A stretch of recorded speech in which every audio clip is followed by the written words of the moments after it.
What's up, everybody? I'm Derek Harper. This is a brand new episode of 5 Minute Majors. We have a bit to get to. And like I said the past few weeks, the WHL, I think, is the top tier league of the three under the CHL umbrella. We have five WHL teams in this week's CHL top 10. If that doesn't say it, I don't know what does. I mean, Portland, Everett, Prince George, among others. And it just goes to show that, and even if you look at the standings, you also have the Medicine Hat Tigers doing well, and the Blades are also still first atop the CHL, and it's just the Moose Jaw Warriors as well. That's five, and so I think that with the Medicine Hat Tigers, their team we're going to get to in a bit here, but it goes to show with the power in the CHL top 10 that this year is going to be a really fun year at the Memorial Cup, which is being hosted by one of the CHL's top 10 teams right now, the OHL's Saginaw Spirit. Now, the Medicine Hat Tigers I want to get to because Connor Bedard, rookie sensation right now in the NHL, his cousin, Gavin McKenna, plays for the Medicine Hat Tigers at only 16 years of age. He racked up in January 29 points in 12 games. I mean, that seems to be pretty stellar. And one has to ask when this kid's going to get drafted. Well, right now he's slated as to be a top prospect for the 2026 NHL draft. And with the way he's playing, you got to think he'll be like his cousin and go and get drafted and not come back to the WHL. But that remains to be seen.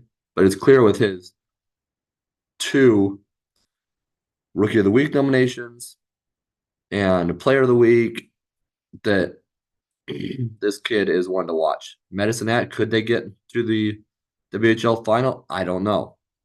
The Saskatoon Blades might have a say in that. The Blades are running away with the league. The Western Conference is the closest team behind them. They have the closest team there. Portland, Everett, Prince George, they're all kind of mixing in there around 65 points ish. In the Eastern Conference, Medicine Hat and Moose Jaw are kind of battling right now. Both have 62 points as of Tuesday night going into their games. But right now, the focus is on the Saskatoon Blades, Medicine Hat Tigers, and Gavin McKenna. The Blades are the heavy favorite to come out of the East right now. But if Gavin McKenna and company have anything to say, that might change. Now, there's been another huge development I briefly mentioned on the last episode. The NCAA, America's governing body, the United States rather, along with one team in Canada, Simon Fraser, they are coming to an agreement soon with the Canadian Hockey League, which is groundbreaking. Because before, players either had to do one of three things. They either had to play the NCAA for their career full time in college, or they could play in the CHL their full time in college in that age. And they would receive a stipend. And so the other option was start in the NCAA and leave it for the CHL. The CHL is unique because players can start in high school and play through their early college years, 20 years old. So for this to be happening is groundbreaking. It is a landmark deal. It's not official, but it's basically a done deal.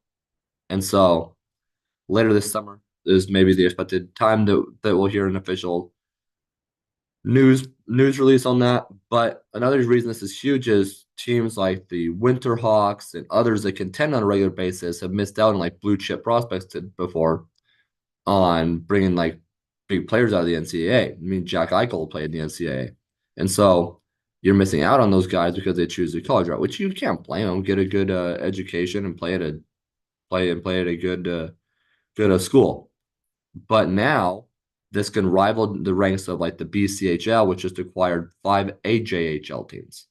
So what we're seeing here is basically the CHL saying, okay, the junior A ranks are really growing and really improving. So we've got to do something here.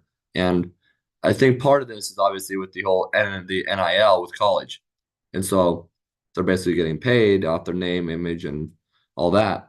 Well, the WHL, well, I guess rather the whole CHL, there's a stipend. And so basically now there's no reason that this can't happen. And so that is the gist of it there. And just think of the talent now that once this is official, the talent, I would guess starting next season, if I had to guess, the talent that will be in the CHL will be unmatched. I mean, players know that right now, if they play in the CHL to start, they can't go to the NCAA. They either have to make it into a professional rank like the ECHL, the AHL, or hopefully the top level at the NHL. Or they have to go to Canada for college and play there at the U Sports level. And so a lot of these players probably wish they could go to the NCAA after if they don't make it to the professional ranks, but they can't. And so that's holding a lot of players back. And we've seen players come from the NCAA to the CHL. Kiefer Bellows was one of those in the past 5 or so years, I believe. Might be a little further back, but so prospects like him can start out in the CHL and form that chemistry with their teammates. And so this is a huge deal. But right now, the talks are ongoing. And it's basically a done deal, but just not quite official yet. So we'll see when that happens, likely this summer. As for this season, it's a very close race in the WHL. Wenatchee could still be in the mix. They could maybe do something. Surprise a few people. Everett's right up there. Prince George, the Portland Winterhawks. We'll see what happens there. But the Winterhawks have been on quite the run actually. The past weekend, they had 3 games in 3 nights, and they outscored their opponents 23-4. 23-4. So that's a pretty incredible pace. So you have to think that they might be the favorite to come out of the West. The East, I wouldn't count out the Medicine Hat Tigers or Moose Jaw Warriors, despite being about 10 points down as of Tuesday night from the Blades, because there's still some season left, and who knows come playoff time what can happen. Playoff time will also test Gavin of the Medicine Hat Tigers. McKenna will have to show that he can perform under pressure, and which I would think he'll be able to do, but playoffs can change players too. So we'll see what happens. And but that's definitely a player to watch in the next 2 seasons. For 5 Minute Majors, I'm Derek Harper.